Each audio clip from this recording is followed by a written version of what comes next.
I'm so happy to be here with you. I'll have the pleasure and the honor to introduce to you Miss Dr. Nina Cerfolio.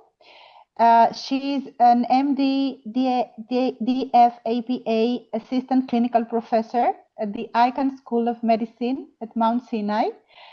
She is a nationally recognized psychiatrist and psychoanalyst specializing in trauma and terrorism. With over 30 years of experience, she integrates traditional psychiatry with decades of spiritual training to promote healing, fitness, and mindful psychiatry. Formerly the chief of the psychiatric emergency room and walk-in clinic at St. Vincent Hospital in New York City, she writes and speaks on transcending emotional suffering. Featured across prominent media outlets, including the LA Times, New York Times, Washington Post, NBC, and CBS, she has been recognized for her humanitarian efforts and research contributions. Her recent book, Psychoanalytic and Spiritual Perspectives on Terrorism, Desire for Destruction, explores terrorism's roots and spiritual healing. Dr. Cerfolio has earned numerous accolades, including Castle Connolly's Exceptional Women in Medicine and America's Top Psychiatrist Awards. If you want to know more about Nina, except staying in IPhA, where she's present all the time, you can go on her website, that's ninacerfoliomd.com. Nina, please. Thank you so much, Gabriella, for that wonderful presentation. I'm honored to be joining you today at your 48th annual meeting, if I'm right. So I'm going to be talking about gun violence in our country and mostly school shootings, adolescent school shootings. And I would love your wisdom and insight if we can put our heads together to think about how we can better address parents and schools and the legal systems and mental health workers to get these children the psychiatric care that they deserve. And I know mental health stigma is a part of the problem, but I would love your input and into how we can better address this problem. So I'm going to be talking about gun violence, which is sadly an American epidemic. For a generation of young Americans, schools, once regarded as sanctuaries for learning, have become sites of terror. It has reached the stage that many of these children have survived 2 mass shootings in their traumatic life. And in my book, I go into everything I'm talking about, but also it's part autobiographical. So I survived 2 terrorist attacks. I was a first responder at 9/11, and I developed breast cancer as a consequence of going down there from the air. And while doing humanitarian work in the Second Chechen War, and Chechnya is still part of Russia, and they're mostly Muslims there. They've been fighting for independence from Russia for years. I was poisoned by an FSB agent. So if you want to read about that and this in more detail, it's in my book. So basically, since 2020, which was Trump's first presidency, gun violence has become the #1 killer of children in our country.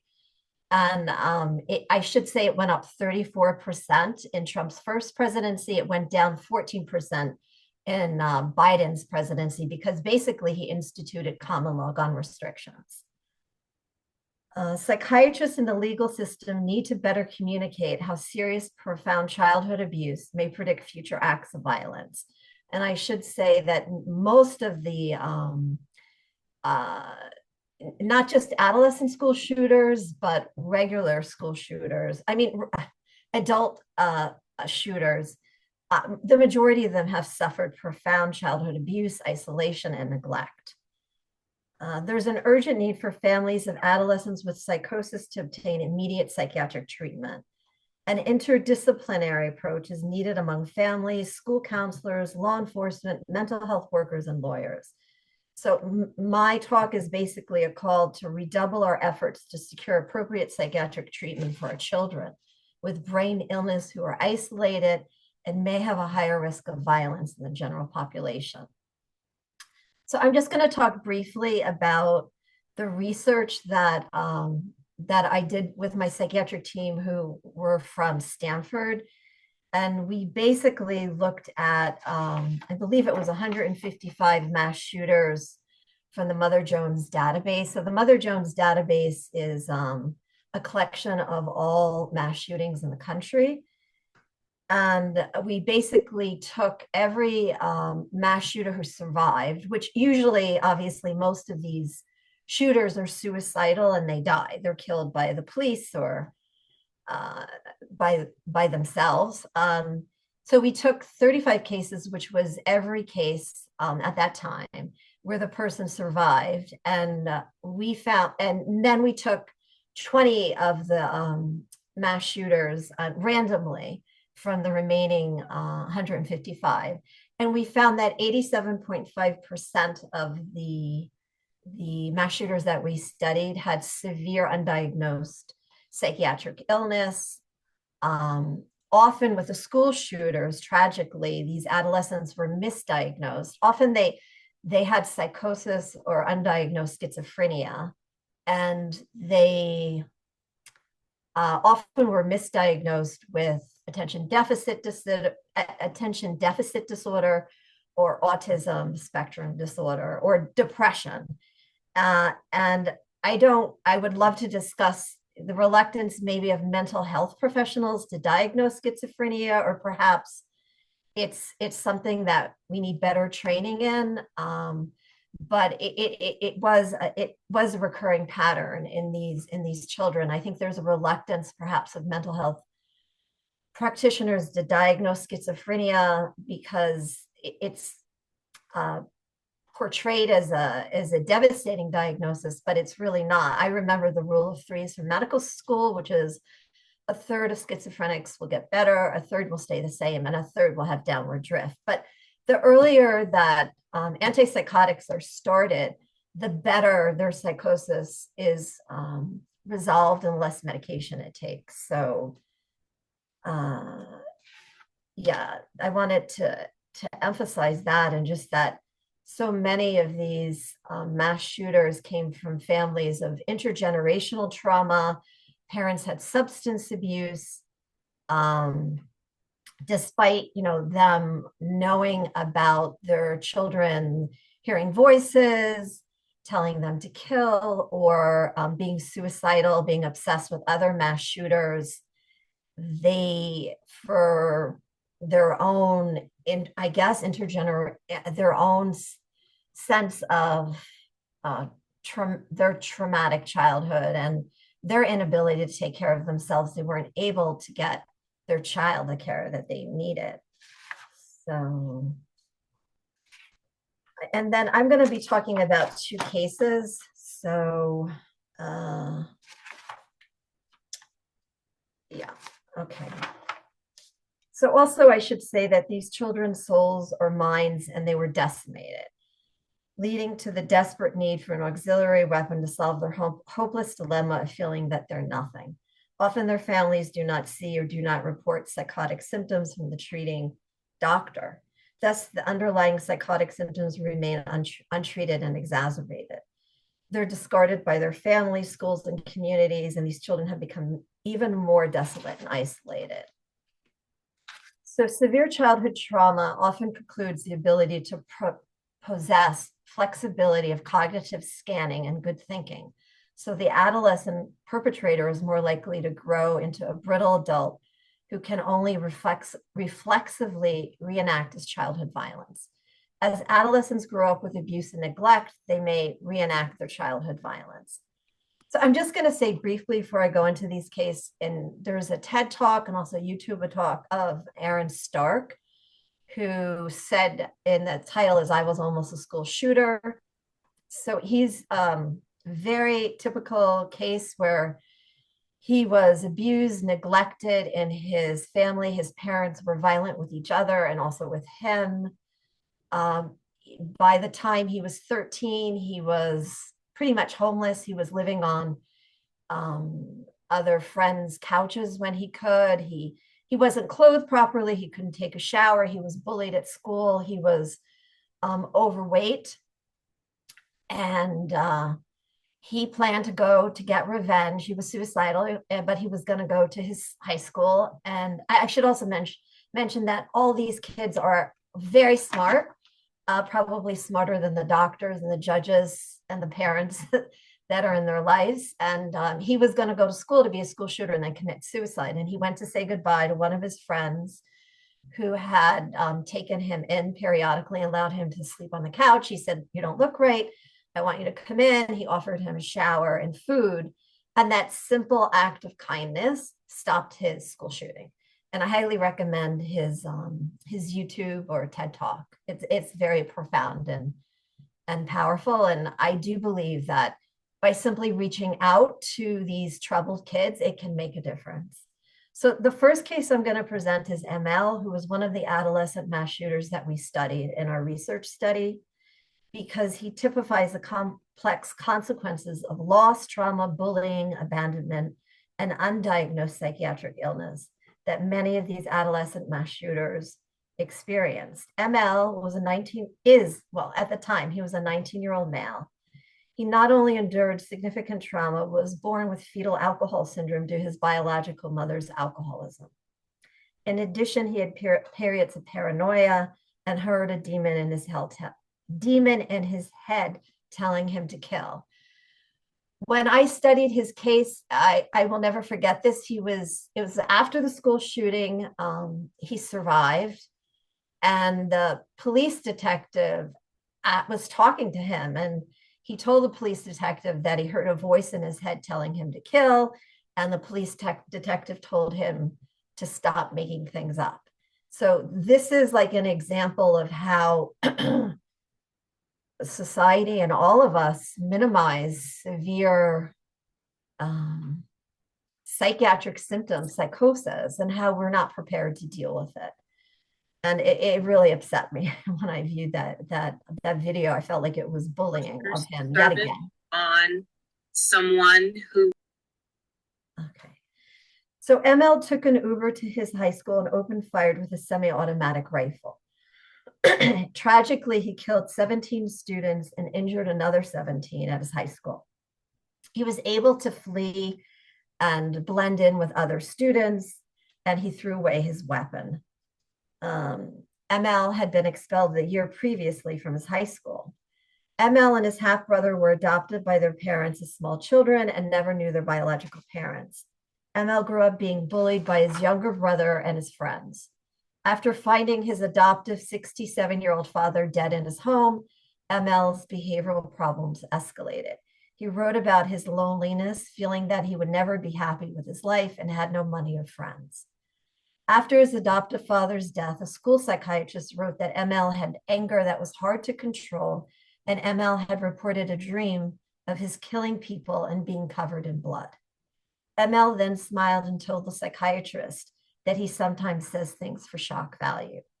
On a YouTube video before the shooting, ML posted that he wished to be a professional school shooter and was going to kill 20 people.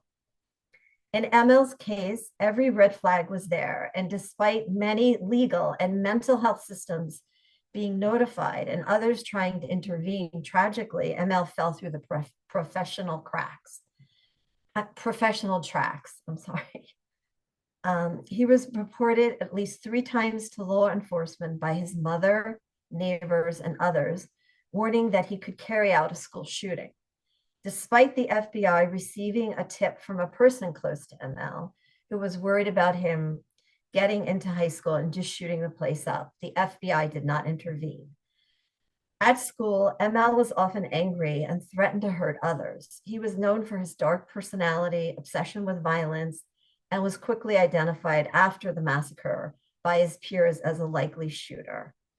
And I should say that in the majority of these cases, that the peers were always able to identify who the school shooter was if there was doubt about it, and the parents and the teachers and law enforcement and mental health workers were not able to come forth and identify who the shooter was, which I think is a profound commentary about how they're not recognized, they're marginalized, and they're not seen by society at large, except for their peers.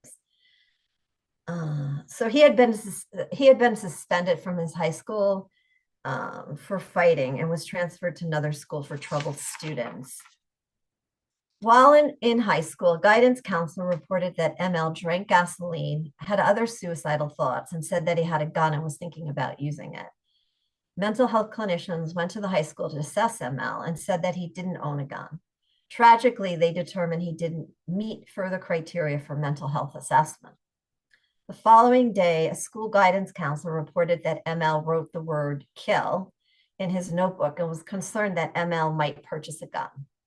The school guidance counselor placed a safety plan, which included his backpack being taken away and his being prevented from continuing target shooting with the school's JROTC program. So that's just another issue, which is why we have high school gun clubs in high school, given the fact that this is a problem in our country, and we're teaching children, and in this case, a disturbed, troubled, psychotic child who's bullied and isolated, how to load and arm a gun. And why this is prevalent still in our schools is a question that I don't really understand.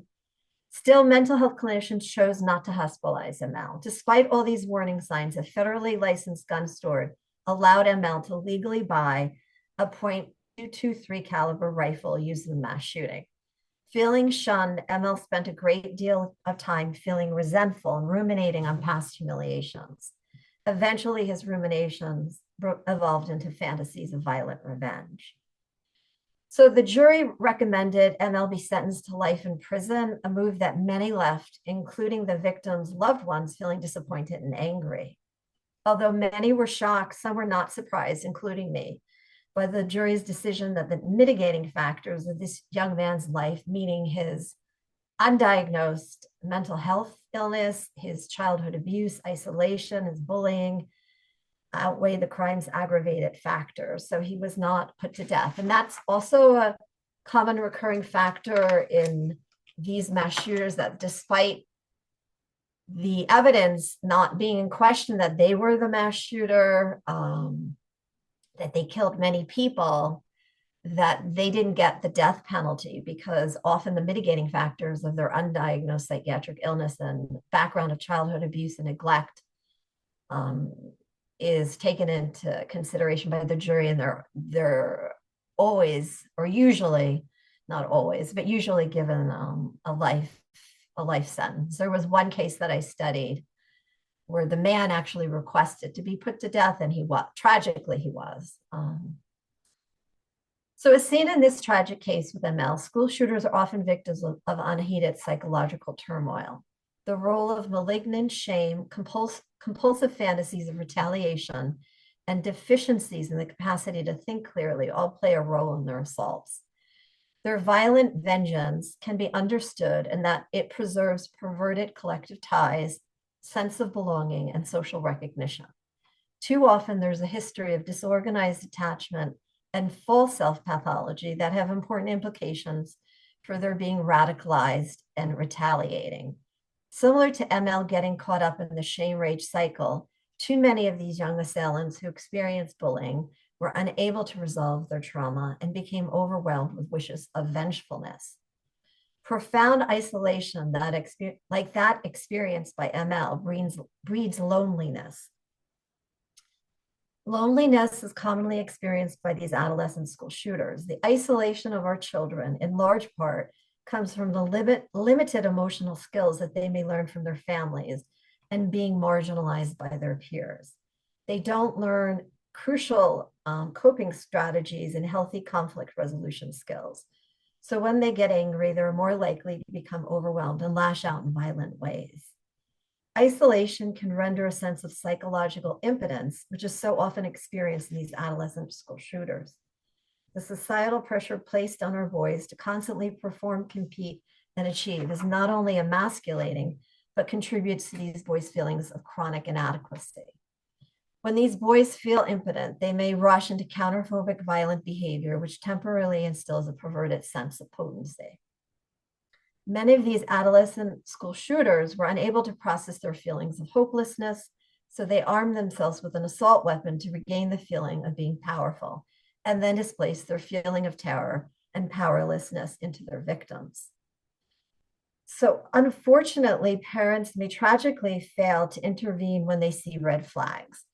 The FBI has done a study that showed that 50% of parents didn't know that their child were suicidal, and that parents are often suspicious of intervention from outsiders and anxious about disapproval or punishment, that they're bad parents or that they didn't take adequate care of their children. So parent reporting is not only does it usually not happen, although I have studied cases where the mother will try to report it to the police, but often parents are not good reporters if their child is suicidal, because I think they fear judgment, that then they're not good parents. But the irony is that in our schools, we study children's ears, their eyes, we test them to make sure they're a certain height and weight, but yet we don't regularly do mental health checks, which I think needs to be incorporated into our school system. The lethal combination, struggling with isolation, untreated severe brain illness, and access to guns, allows some adolescents struggling with suicidal thoughts or revenge fantasies to turn their thoughts into reality.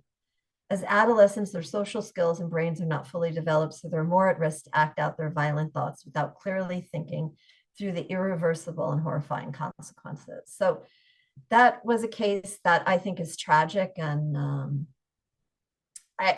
I often wonder if someone had just reached out to him with kindness and he had gotten the help that he needed, psychiatrically, if it would have been a different ending. The second case I'm going to present is the Oxford High School shooter, which is another tragic example of parents disregarding their child's mental health symptoms. So despite his first name is Ethan. Despite Ethan telling his mother that he had auditory hallucinations, paranoid ideation, and felt out of control and couldn't sleep, his parents were unable to listen to him. When he tried to talk to his parents about seeing a psychiatrist, his father told him to suck it up, and his mother laughed at him. For children like Ethan, there's no real life other than what exists in their dark thoughts and radicalization online. Demonstrating his fatalistic, desperate, and tortured inner struggles, Ethan posted images on Instagram of deformed faces contorted with glee.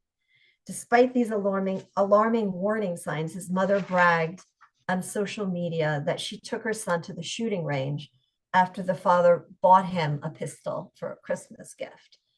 So this is an example of a child who was isolated by his parents and ignored and neglected. He was so isolated that I read an article by the neighbor who said that she tried to socially get him to interact with her son, who was a similar age.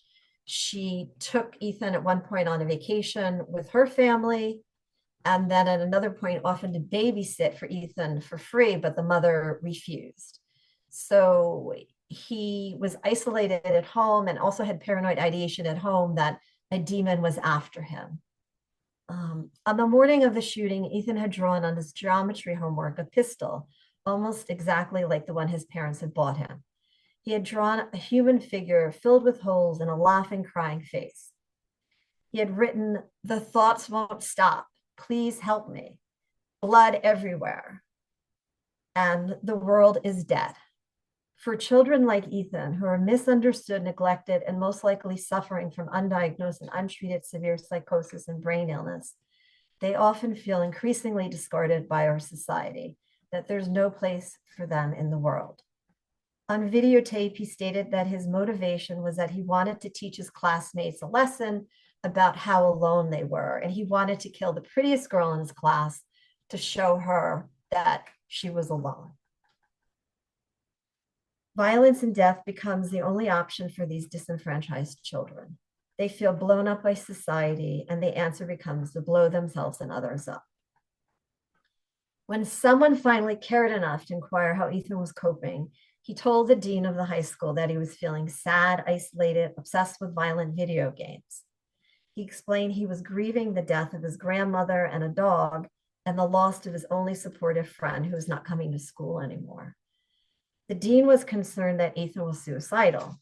After meeting with his parents numerous times to convey his concerns, the dean commented that he had never seen parents so recalcitrant in securing psychiatric treatment when informed that the child is considering suicide. So despite the dean telling his parents that they had to bring his child for mental health care because he felt he was suicidal and a suicide risk, the parents never followed through with that. On the day of the shooting, Ethan was brought to the dean's office and the parents were called in because of his drawings of a gun and his writings about violence. But his parents did not inform the school that they had bought Ethan a gun. So this is like another example of their neglect, gross example of their neglect. They didn't bother to check and see if the gun was locked up and at home or that it was missing. And instead of them checking whether the gun was missing from home, the parents insisted on his going back into the classroom, defying the dean's suggestion that Ethan be taken home and see a psychiatrist immediately. Sadly, he was returned to class and then acted out his thoughts of violence. And I believe he killed, I don't think I said that. You have 6 minutes, Nina. Oh, 5 minutes? How much? 6 minutes, yes. Oh, 5 6 to 6 okay. minutes, Okay. yes.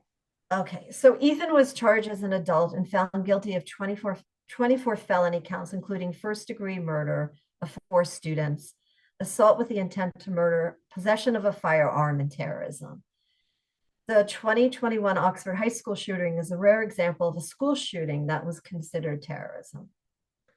One of the 3 provisions of Michigan law defines terrorism as an act intended to intimidate a civilian population or affect the conduct of government through intimidation. The criminal complaint against Ethan refers to this 3rd condition of Michigan law and considers his violent act to have been committed against the Oxford High School community. So what was so remarkable in this case was that it was set a legal precedence in our country, that it was the first time that both of his parents were found guilty of involuntary manslaughter and were both sentenced to 10 to 15 years each. So that had never happened before.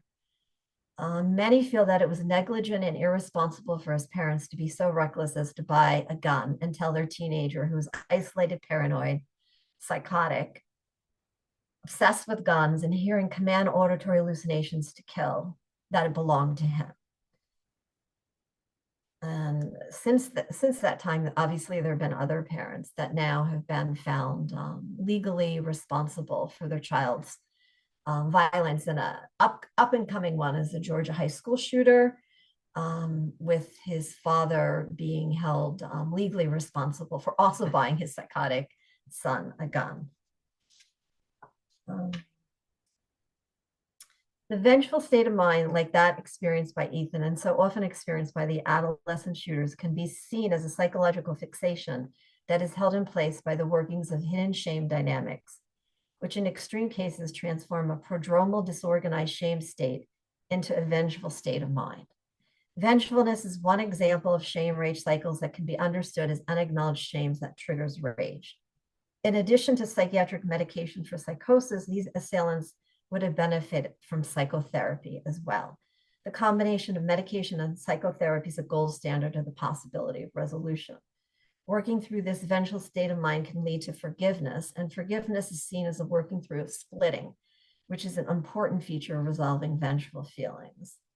So just in conclusion, I would love to hear everyone's wisdom about what we as the mental health community can do to better inform parents to demand psychiatric treatment for their children who are suffering with psychosis, suicidal, and homicidal ideation. And I didn't present the last case, but it was of the Belgrade, Serbia high school shooting, where actually both parents are being held legally accountable for child abuse and neglect and buying their psychotic son a gun.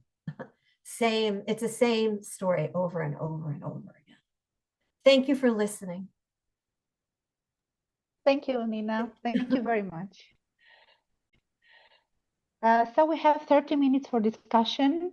I would like those who want to speak to either raise their hand or write their name in the chat box. Please refrain to 2 to 3 minutes when you speak, and I hope everybody wants to share their thoughts, associations.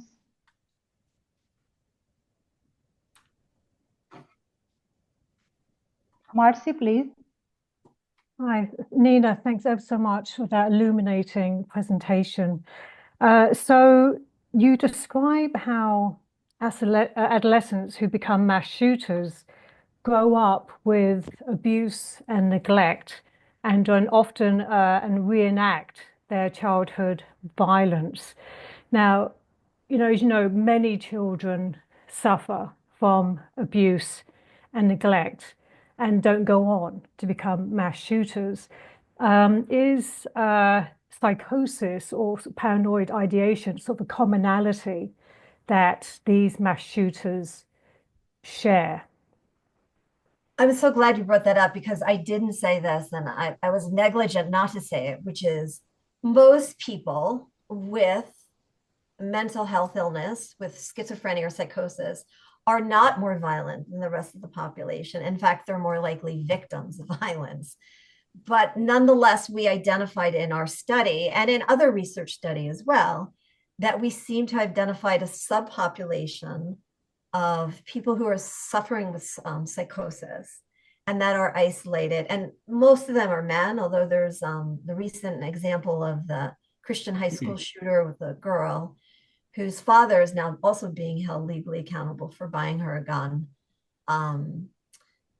when she was psychotic, responsible. But we have identified that a subpopulation of these children and mass shooters that are psychotic. But that's within the caveat, and it's important caveat that it's not misinterpreted and that I'm not misinterpreted, because I am not saying that people who suffer from psychosis or schizophrenia or mental health illness are more violent than the rest of the population, because they are not. It needs to be researched and studied more. And I think part of the problem also with the research is that often there's no funding for the research. And now with Donald Trump, who has cut all funding he just cut $1 billion in research and mental health care of our adolescents, of our children. He's cut research on mass shooting and domestic mass violence. He recently has passed laws to allow, and I'm not a gun person, but it's a device that you put on a gun to make it a semi-automatic weapon into a machine gun.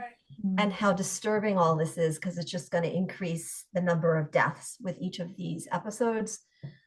Problematic in that we're not going to know under his presidency if gun violence goes up as it did during his first presidency. It went up 34%, and he became the #1 killer of children in our country. But it's a complicated issue, and there's so many psychodynamic and social factors involved in it.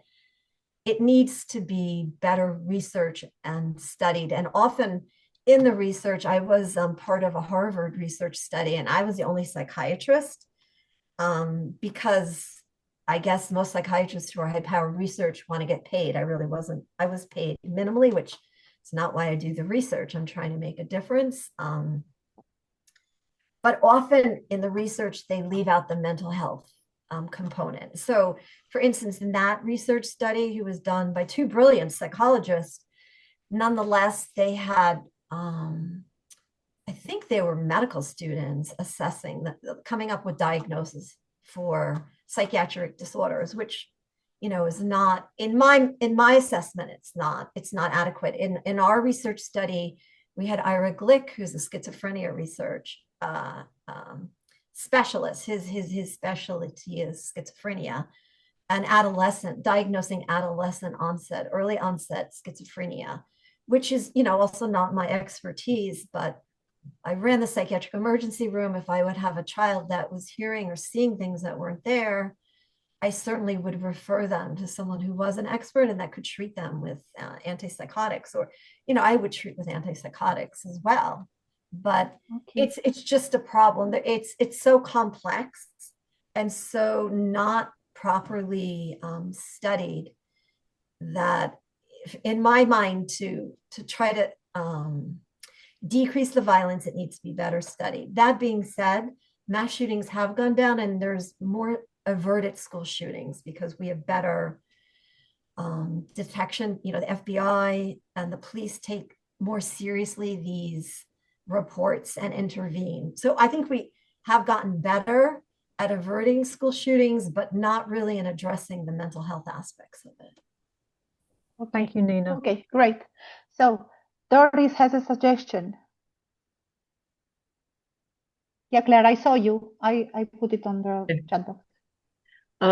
My suggestion kind of parallels the resource referring to the writings of Stuart Twemlow.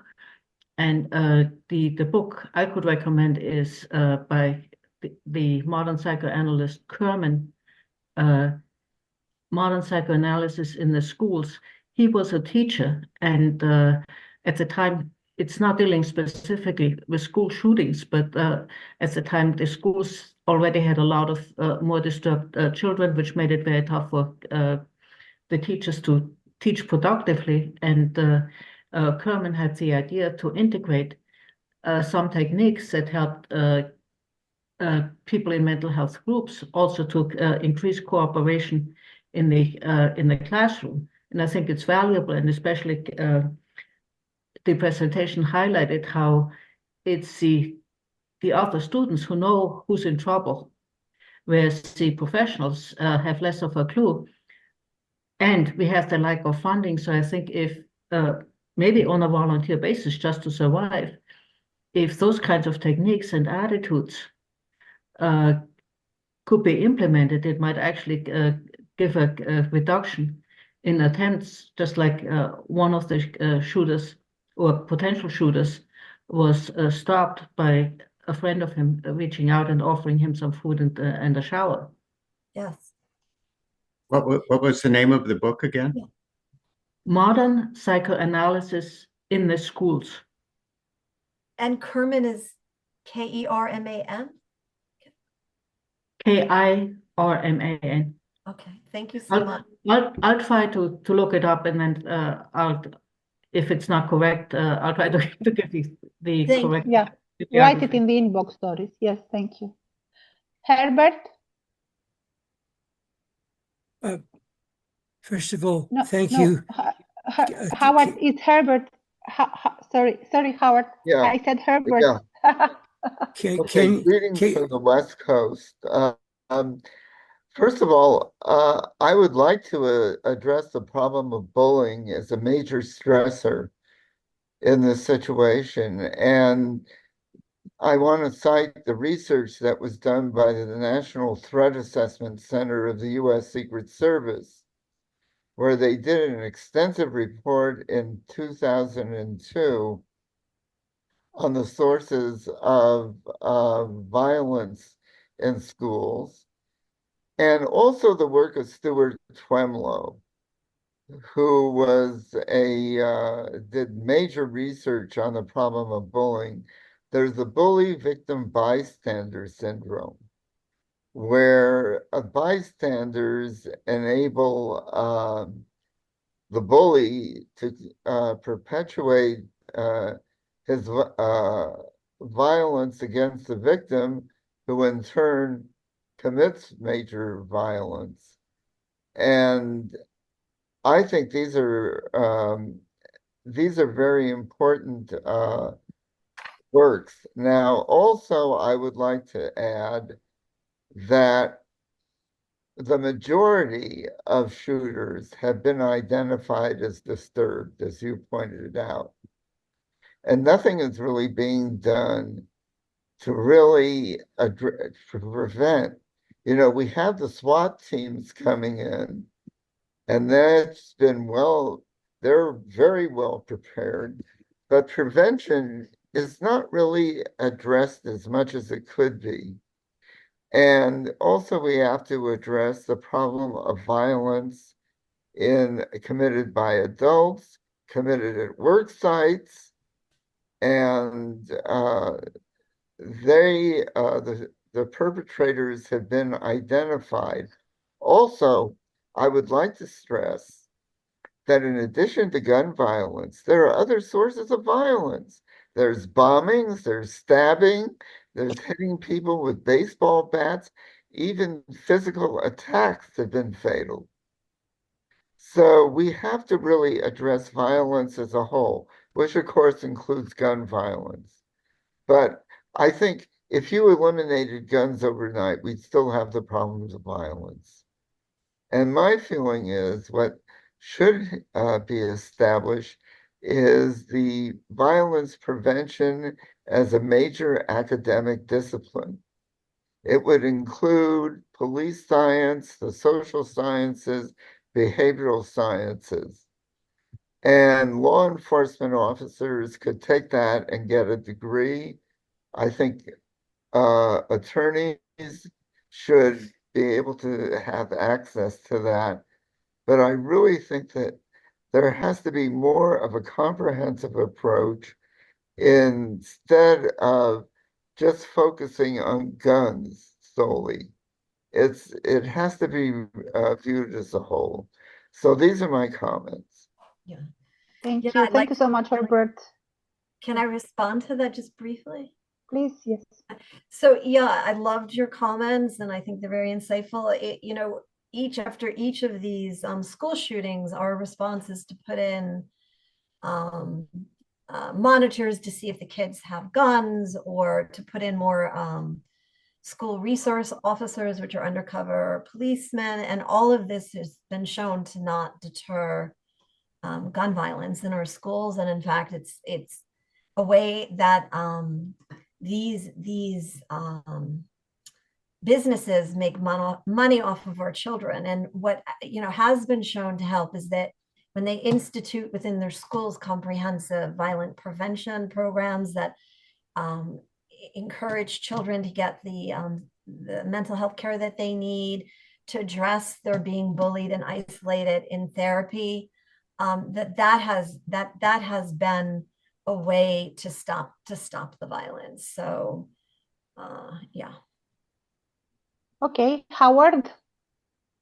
I would first like to underscore Herbert's attention to unconscious group dynamics or conscious group dynamics in addition to individual psychology.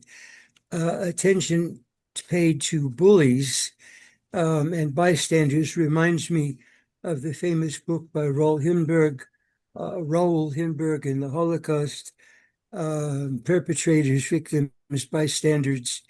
Very often bystanders are kind of overlooked. In addition to the group dynamics, I want to go to two recurrent themes of yours that I think I heard. One is that of isolation, and the other is the individual psychodynamics of psychotic and this sort of thing. I wonder whether in the wide net you cast, whether you have any sense of kind of widespread or universal family dynamics or parent, family member, child relationships that lead to the kind of isolation that in turn finds expression in some kind of violence. And I agree again with Herbert that guns are only one part of it. Lots of people are isolated in many different ways. What about, are there any patterns about how people grow up in families isolated in particular ways that leads to violence, mass violence against other people? Yeah, most of the families that I have studied, their parents had suffered trauma as a child. There was substance abuse and violence between the parents and children.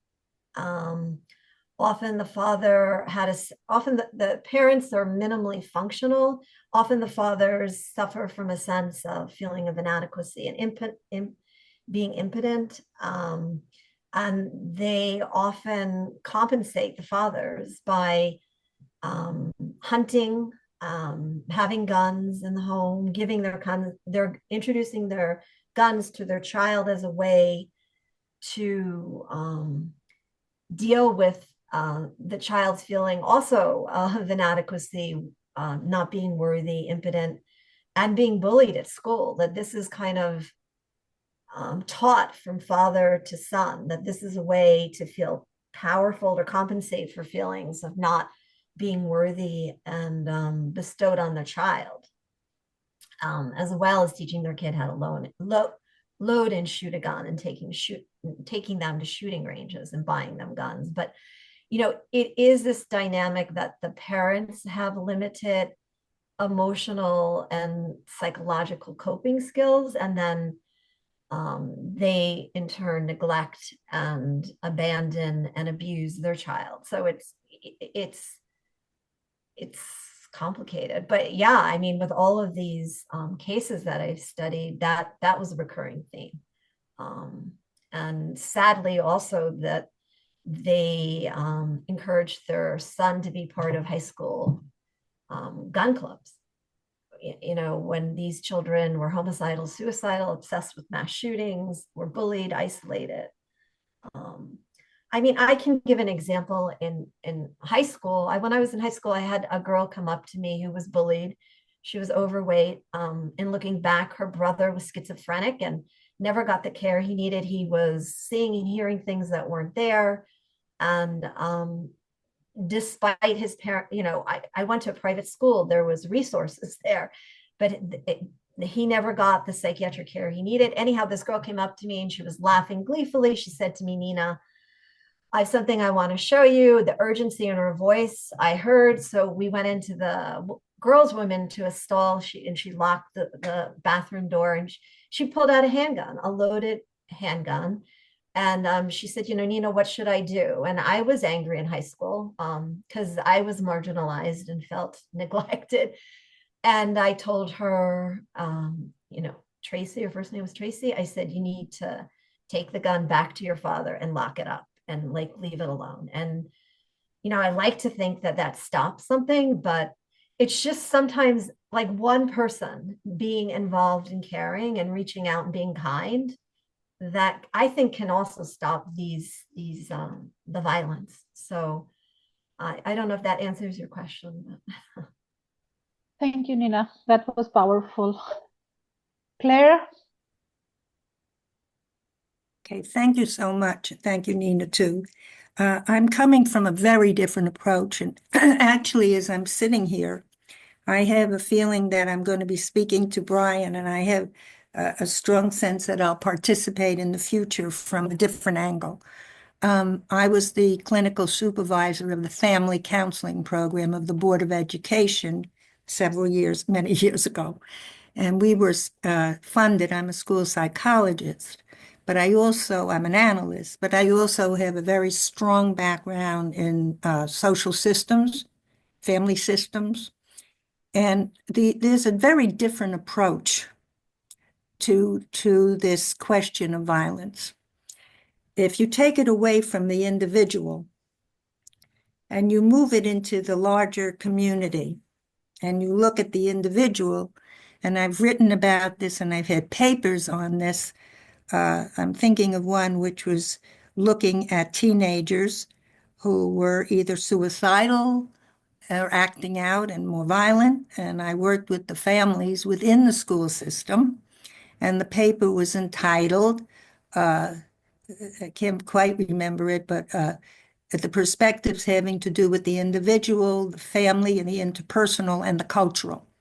And there were tremendous conflicts in the parental system, but there was also a lot about the larger culture. Some of the families had moved from other areas and other countries and come here.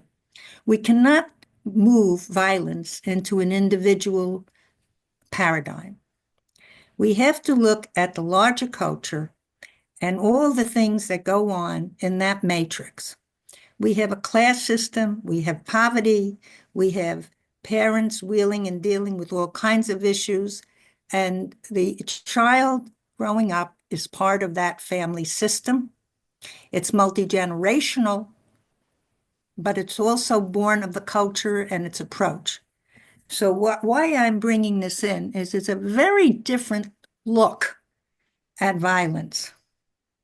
When you mention that the President of the United States is a violent man, and he's leading the country and actually demonstrating what it is to be abusive, what it is to feel like a victim, and it's evocative, it's provocative. You have people feeling suicidal and helpless. You have others feeling drawn to more provocative and acting out behavior. You cannot take a piece of the whole and make it the source. I think you have to look at Trump as part of a larger picture too, and the historical background of our country. So why I'm bringing it in is I really think the family counseling program that I was a member of was very successful, but it was canceled. It took money. It took money because people like me who have massive training had to do the supervision, had to work with others.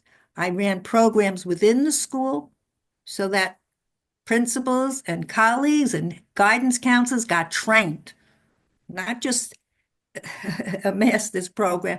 I had to do a lot of hands-on training and supervision. And I spoke in a borough-wide way, looking at larger systems. Okay, it's not part of general education, even higher education. All right, and I was trained by Norman Ackerman, and my doctoral dissertation was at Columbia with people in anthropology and sociology. I'm very, very, very fortunate, very creative people. But I think that paradigm has to come in when you look at violence in a society. The child is carrying larger messages. They're part of the system. And the family receives, and the family reciprocates and gives back. And I think unless we look at it that way, and we take away a kind of causal catching of the kid, the crazy kid, it's always been that way. But when you do family systems and you work with the crazy person in a hospital, and you start to work with their families, you begin to see how and why and in what way that behavior fits in. Okay. That was great. Yeah, Claire. Yeah, to the point. And Very to the that point. is really Thank you part so of what I'm much. thinking Yeah. about. Thank you so much, but you got Okay. me going. Thank you, You Claire. brought back Thank my you. story. Okay. Claire, can We you have share your articles? Yes. With us? Okay, thank you. Thank you for that. We have Rebecca now, and then Marc-Andre. Hi, Nina. Thank you so much for that wonderful, thought-provoking talk. I mean, I'm going to come here from also a slightly different angle, with knowing that I'm from South Africa and not from the US. I mean, I have attended workshops, US workshops on similar things, and I think what's important is, in South Africa anyway, and I may be wrong, parents are relying on schools to do the disciplining of the kids rather than doing the disciplining themselves. And I'm wanting to be careful not to speak here in the sense of I don't want to accuse anybody, but I feel like children spend a lot more of their time at school than at home, and in that way they're getting a lot more disciplining from school, and maybe parents should become more observant on aspects which they've become unobservant on. So finding a balance between not helicopter parenting, but knowing their children, becoming more aware of on a deeper level of where they sit. And then I really agree with what Herbert was busy saying about looking at the deeper reason of why. So also, as Claire mentioned, being in a matrix, but bullying being quite a big factor, not just in the school environment, but in the home environment as well. So they may be getting the messages of gun violence from parents, but family systems. So looking further up in the family relations, family gatherings, and applying that to the school system as well. What is their school friendship circle like? What are the people like to them, bully-wise, on a personal level? I mean, obviously, this is a South African take on it, with knowing that many South Africans, there's aftercare, so we start school very early, and aftercare often takes until 5 p.m. So children spend a lot of time at school, more time than with the parents, and I suppose that's a really sad aspect to keep in mind. But thank you, Rebecca. Point taken. Thank you so much. So before giving the word to our president for his thoughts, I want to read Thierry's message. He writes, "One big thing to share. Hope this may help in the USA. Dr. Gerhard Roth, Germany, proved scientifically in 2012 that destructive rage is due to sexual abuse, humiliation, and incest. This is scientifically the impact of disgust on the insular cortex, that is to say, the impact of disgust on the healthy functioning of the emotional brain," by Dr. Antonio Damasio. And with that being said, I'm inviting Mark Andre to say his thoughts, and then we stop.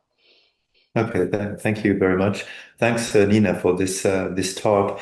It brings so much on the table, and I think that what Claire brought also is important. We have to look at the collective too, but that's of course what you do too. And I have a few thoughts to share quickly. The first thing to me was the importance of connection. That is, you mentioned a few instances where adolescents were kept from acting out by the intervention of a friendly friend, I would say. And that leads to say that somehow the opposite of trauma, or the healing possibility of trauma, is connection. We have to find every way to keep connection with one another, and especially those who are like bullied, for instance, which is not an easy thing to do for teens, for instance. And the second thought I had about parents, you refer to these parents as neglecting parents. Of course they are, but I would go further, saying that probably unconsciously these parents are acting out through their children. They arm their children, they train them to shoot, and probably their rage go through the child, and he's somehow instrumentalized. And it is, I think, a good thing that these parents be also brought in court. And I could also imagine that official instances like the FBI, they're blinded, they do not see, are not they also acting out? Aren't we collectively acting out and using these bad children to do the job that, well, somehow has to be done? That is to manifest the violence that we all, give to children today in America and elsewhere in the world. And I have a third thing I would like to share. Well, our friend Thierry, who will be talking also tomorrow, I think it's tomorrow, about trauma and the brain. And I also will do a presentation on Jonov's brain system and the way he sees things through primal therapy. And I would guess, and this would be somehow a path to research, I would guess that these youth that act out, whereas others do not act out with similar background, maybe these persons have not only a very early traumas in terms of sexual abuse, for instance, but they also might have very early traumas around birth. And we know that these imprints are powerful in terms of well, I would say the trauma value. And in certain circumstances, maybe that's the impact of these very deep traumas that are acted out socially. So that might be another way of research. Did they live as very, very, very early stages of their lives in terms of trauma? Thank you, Mark. Thank you. Thank you So, very much. Nina, there are 2 minutes. Do you want to wrap it up? So, do you want to say your last thoughts on? Yeah, no, I just this? loved everyone's comments and I really appreciate the wisdom and insight. I'm going to try to figure out how to get Claire's paper because I saw it there. But yeah, I just think that it is a system that encourages violence and bullying, and that we need to counteract it with, like Marc-Andre just said, with connection and kindness. And that, in my experience, just simple acts of kindness to someone who is being bullied or marginalized or neglected can have profound implications, just to know that they matter and that someone sees them and sees their suffering. Thank you, Nina. It's in the chat. It's in the chat. Okay. Yeah, Claire, we saw.